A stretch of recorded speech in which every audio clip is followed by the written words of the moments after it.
اچھا یہ بڑی اہم ہے اور یہ 40 نووی میں بھی ہے، اور اس میں وہ بات واضح ہو جائے گی کہ فطرت کی جڑ کیا ہے اور خلقت کی جڑ کیا ہے۔ وعن ابن مسعود رضی اللہ تعالی عنہ، حضرت عبداللہ ابن مسعود سے مروی ہے، قال حدثنا رسول اللہ صلی اللہ علیہ وسلم وهو الصادق المصدوق، وہ فرماتے ہیں کہ ہمیں بتایا اللہ کے رسول صلی اللہ علیہ وسلم نے، اور نوٹ کرو وہ صادق ہیں مصدوق ہیں، صادق ہیں سچے ہیں، مصدوق ہیں کہ ان کی سچائی پر خود اللہ گواہ ہے۔ اچھا یہ کیوں کہنے کی ضرورت پیش آئی؟ کسی عام طور پہ شک میرے علم میں تو نہیں کہ کسی اور حدیث سے پہلے یہ الفاظ ہوں، اس لیے کہ اس میں جو امور آ رہے ہیں وہ عام ذہن انسانی اس کو ذرا قبول کرنے سے تھوڑا سا ہچکچاتا ہے، رکتا ہے، تو اس لیے ایمفیسائز کیا ہے وَهُوَ الصَّادِقُ الْمَصْدُوقُ۔ وہ کیا بتایا حضور نے؟ اَنَّ خَلْقَ أَحَدِكُمْ يُجْمَعُ فِي بَطْنِ أُمِّهِ 40 يَوْمًا، تم میں سے ہر شخص کی خلقت اس کے ماں کے پیٹ میں 40 دن ہوتی ہے، نطفتن 40 یوما نطفتن، ویکون علقۃ مثل ذلک، اسی طریقے سے پھر وہ علقہ کی صورت میں ہوتی ہے، ثم یکون مضغۃ مثل ذلک، پھر اتنا ہی عرصہ اس کا مضغہ کی ایک سٹیج ہے، ثم یبعث اللہ الیہ ملکا باربع کلمات، پھر اس کو اللہ تعالیٰ اس کے پاس بھیجتا ہے، یعنی یہ 120 دن 4 مہینے، اس کے بعد نفخ روح ہوتی ہے، اور اس نفخ روح کے ساتھ ہی وہ جو علم الہی کی کتاب قدیم ہے اس میں جو اس شخص کا کھاتا ہے پرٹیکولر، اس کا پرسنل لیجر جو ہے، وہ اس کی پوری کاپی جو ہے وہ وہاں پر درج کر دی جاتی ہے، تو اللہ تعالیٰ بھیجتا ہے۔ کیا یہیں سے بعض فقہا نے یہ مسئلہ نکالا ہے کہ 120 دن تک 4 مہینے تک جو جنین ہوتا ہے رحم مادر میں، اس پر انسان کا اطلاق نہیں ہو سکتا، وہ حیوان انسان تو ہے صرف، ابھی انسان نہیں ہے، انسان اس وقت مکمل ہوگا جب روح پھونکی جائے گی، اور وہ 120 دن کے بعد ہے۔ ثم یبعث اللہ الیہ ملکا، پھر اللہ تعالیٰ بھیجتا ہے اس کی جانب ایک فرشتے کو، باربع کلمات، 4 باتوں کے ساتھ، فیکتب لہ، اب یہاں پہ کتاب کے لفظ کو پھر نوٹ کر دیجیے، میں سمجھتا ہوں بڑا مناسب لفظ زبان پر آ گیا کہ وہ جو ایک بڑا وہ سپریم کمپیوٹر ہے، اس میں جو بھی کھاتا ہے پرسنل اس شخص کا، اس انڈیویجول کا، جو فلاں تاریخ کو فلاں جگہ پر وہ 120 دن کا جنین بن جائے گا، اس کا کھاتا وہاں سے لا کر منتقل کر دیا جاتا ہے، اور یہ ہمارے وجود میں پیوست کر دیا جاتا ہے۔ یہ بھی نوٹ کریں، یہ سورہ بنی اسرائیل میں ہے، سورہ بنی اسرائیل میں جہاں شاکلہ کا لفظ آیا آخر میں جا کر، شروع میں یہ بھی ہے کہ ہر شخص کا وہ جو نامہ اعمال ہے وہ اس کی گردن میں کہیں کوئی جگہ ہے، کوئی مائکروسکوپی بھی کوئی الٹرا مائکروسکوپک ہوگی، کہ جس کے اندر وہ فی عنقہ ونخرج لہ یوم القیامۃ کتابا یلقاہ منشورا وکل انسان الزمناہ طائرہ فی عنقہ ونخرج لہ یوم القیامۃ کتابا یلقاہ منشورا۔ تو یہ کہیں وہ ہے کھاتا، جیسے کہ دل میں روح ہے جسے ہم نہیں جانتے، وہ ہمارے ڈسیکشن میں، ہمارے مطالعے میں، ہمارے جو حواس مادی ہے ان کی گرفت میں نہیں آتی ہے، اسی طریقے سے گردن میں کہیں انسان کے کوئی شے ہے کہ جہاں پر کہ وہ ہمارا وہ کھاتا جو ہے اس مکمل کتاب الہی، وہ جو اس کا علم الہی جو قدیم ہے اور قطعی ہے، اس سے اس کی پرسنل جو ہے وہ کھاتا وہ آ کے یہاں پہ خط کیا باربع کلمات فیکتب عملہ، یہ بھی لکھ دیتا ہے اس کا عمل کیا ہوگا، یہ وہی علم ہے، اللہ کا علم، یہ کیا کرے گا، واجلہ، اور اس کی مدت دنیا میں کتنی ہے وہ بھی طے ہو جائے گی، یہاں رہنا کتنا ہے، 60 برس یا 60 دن یا 60 گھنٹے،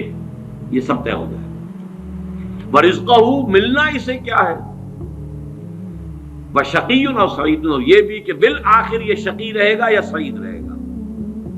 شقی بدبخت نتیجے کے اعتبار سے، یا یہ کہ سعید ہوگا صاحب سعادت کامیاب۔ ثم ينفخ فیہ الروح، اچھا نوٹ کیجئے، یہ جو اس کا پرسنل لیجر جو ہے، اس کی کاپی جو اس کے اندر لتھی کر دی گئی ہے، چپکا دی گئی ہے، کہیں انسرٹ کر دی گئی ہے، یہ نفخ روح سے پہلے ہے۔ ثم ينفخ فيه الروح، وہ فرشتہ اس لیے کہ اس کا سارا تعلق جو ہے اس باڈی سے، اس کی یہ ساری جو بھی شاکلہ ہے وہ اس باڈی سے متعلق ہے۔ روح فطرت ہے، وہ بعد میں آ رہی ہے، وہ تو بعد میں اس کو دی جا رہی ہے، اس کی وہ آزاد شخصیت، آزاد چوائس، وہ اس فطرت کی بنا پر ہے۔ ثم ينفخ فيه الروح، پھر وہ فرشتہ اس میں روح پھونک دیتا ہے۔ فوالذی لا الہ غیرہ، تو اس اللہ کی قسم، اس ہستی کی قسم جس کے سوا کوئی الہ نہیں، ان احدکم لیعمل بعمل اہل الجنۃ حتی ما یکون بینہ وبینہا الا ذراع، تم میں سے کوئی اہل جنت کے سے عمل کرتا رہتا ہے یہاں تک کہ، اب یہاں میں ایک الفاظ کا اضافہ کر رہا ہوں بات کی وضاحت کے لیے، اس کو بریکٹ میں سمجھیے، بظاہر دیکھنے والوں کے نزدیک اس کے اور جنت کے درمیان بس ایک ہاتھ کا فاصلہ رہ جاتا ہے۔ فَيَسْبِقُ عَلَيْهِ الْكِتَابُ، کہ اس پر پھر وہ جو نوشتہ تھا، اس میں تو لکھا تھا شقی، پھر اچانک اس کی زندگی میں انقلاب آتا ہے اور اس کے اوپر وہ نوشتہ جو ہے اللہ کا علم الہی کا جو غلط نہیں ہو سکتا، اس کا ظہور ہوتا ہے۔ فَيَعْمَلُ بِعَمَلِ أَهْلِ النَّارِ فَيَدْخُلُهَا، پھر وہ جہنمیوں کے سے کام کرنے شروع کر دیتا ہے اور تو داخل ہو جاتا ہے۔ ابھی میرا خیال ہے کہ سال 1.5 سال یا 2 سال ہو گئے ہیں، ہماری جو تنظیم اسلامی آزاد کشمیر کو ہم نے ایک علیحدہ حلقہ آٹونومس بنایا ہے، اس کے جو امیر ہیں سید مظفر حسین ندوی، بہت بڑی بزرگ شخصیت ہے، بڑی علمی شخصیت ہے، انہوں نے وہاں کی ایک بڑی سیاسی شخصیت سے یہ بات کہی۔ انہوں نے مجھے خود بتایا کہ کچھ لوگ تو ہوتے ہیں کہ جن کی جوانی اور اس کے بعد کے دن بڑے برے گزرتے ہیں آوارگی میں، پھر رفتہ رفتہ بڑھاپے کے آس پاس آ کے پھر وہ کچھ نیکی کی طرف مائل، توبہ تلا کر کے پھر وہ اچھے راستے پہ آ جاتے ہیں۔ کچھ لوگ الٹے ہوتے ہیں کہ وہ پہلے بڑے نیک، بہت صالح، بہت اچھے، بہت محتاط، بہت متقی، لیکن یہ کہ آخری عمر میں آ کے تو ان کا حال جو ہے بدل جاتا ہے اور پھر وہ بالکل مختلف شخص بن جاتے ہیں، اور ان دوسروں میں سے آپ بھی ایک ہیں۔ اور یہ ایک بہت بڑی شخصیت آزاد کشمیر کی، جن سے یہ کہا سید مظفر حسین ندوی، اس لیے کہ وہاں ان کا ایک بڑا اونچا مقام ہے، وہ تعلیمات دینی کا جو پورا محکمہ ہے اس کے بھی انچارج رہے ہیں، اور بھی ندوے کے فارغ التحصیل ہیں۔ مولانا علی میاں اور مولانا مسعود عالم ندوی مرحوم، ان دونوں کے نہایت چہیتے شاگرد ہیں۔ بہرحال یہ اسی طرح کا فنومینن ہے جو اس حدیث میں آ رہا ہے۔ وَإِنَّ أَحَدَكُمْ لَيَعْمَلُ بِعَمَلِ أَهْلِ النَّارِ، اور تم میں سے کسی شخص کا معاملہ یہ بھی ہو سکتا ہے کہ وہ عمل کرتا ہے اور کرتا رہتا ہے جہنمیوں کے سے، حتیٰ ما یکون بینہ وبینہا الا ذراع، یہاں تک کہ اس کے اور جہنم کے درمیان دیکھنے والوں کو نظر یہ آ رہا ہے کہ یہ تو اب پاؤں لٹکائے بیٹھا ہے گور میں اور ابھی تک اس کے لچھن بدلے نہیں ہیں۔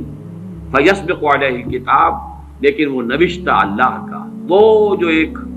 علم خدا بندی کے اعتبار سے وہ تو شقی تھا یا سعید تھا۔ فیعمل بعمل اہل الجنۃ فیدخلها، تو وہ اب اہل جنت کے سے کام کرتا ہے اور جنت میں داخل ہوتا ہے۔ یہی حدیث جو ہے آگے چل کر اسی مضمون کی حدیث نمبر 17 میں بھی آئے گی، اسی مجموعے کے اندر، اگر ہم وہاں تک پہنچ گئے۔ اب یہ حدیث جو ہے اس اعتبار سے متفق علیہ، پہلی حدیث آئی ہے متفق علیہ اس باب میں۔ پہلی 3 حدیثیں جو ہیں وہ 3 پڑھی ہیں، کتنی پڑھی ہیں ہم نے پہلے؟ 1 2 3، یہ چوتھی حدیث ہے اور یہ ہے متفق علیہ، باقی 3 کی 3 صرف صحیح مسلم کی تھی، اور بڑی عظیم حدیث ہے، بہت عظیم حدیث۔ ایک تو فطرت اور جبلت یہاں واضح ہو گئی، ایک سرشتے خلقت ہے انسان کی، ایک فطرت ہے، اس کا تعلق اس کا روح ملکوتی سے، وہ روح ہے۔ ثم ينفخ فيه الروح، روح ڈوبتا ہے اس سے پہلے 120 دن کا جو یہ جنین ہے، جو امبریو ہے اور وہ لیونگ ہے، اس کے اندر لائف کے تمام جو بھی اوصاف ہے وہ موجود ہے، وہ تو پہلے دن سے ہے۔